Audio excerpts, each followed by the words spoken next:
സാഹിത്യലോകത്തെ സാഹിത്യകാരന്മാരെ സാരസമ്പൂർണ്ണ സഹസ്ര സ്വഭാവ സവിശേഷതകൾ കൊണ്ട് സാരമാക്കിയെടുത്ത സാഹിത്യത്തിന്റെ പ്രവാചകനെ നബി മുഹമ്മദ് മുസ്തഫ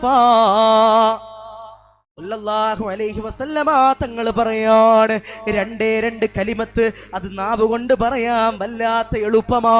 എന്നാലോ നാളെ അല്ലാഹു സുബ്ഹാനഹു വ തആല പരലോകത്ത് മീസാൻ എന്ന് പറയുന്ന നന്മ തിന്മ തൂക്കുന്ന തുലാസിന്റെ ഘട്ടമുണ്ടല്ലോ, ആ സമയത്ത് നമ്മുടെ നന്മയുടെ ഭാഗത്ത് ഭാരം കൊണ്ട് നിറയണമെന്ന് ആഗ്രഹമില്ലാത്ത ഏത് മുഅ്മിനാ ഇവിടെയുള്ളത്?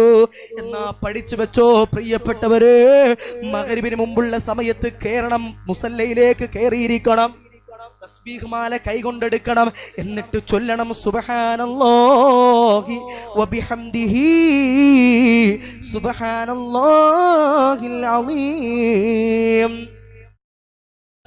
ഖഫീഫതാനി ഫിൽ ലിസാൻ വഹബീബതാനി ഇലർ റഹ്മാൻ വസഖീലതാനി ഫിൽ മീസാൻ.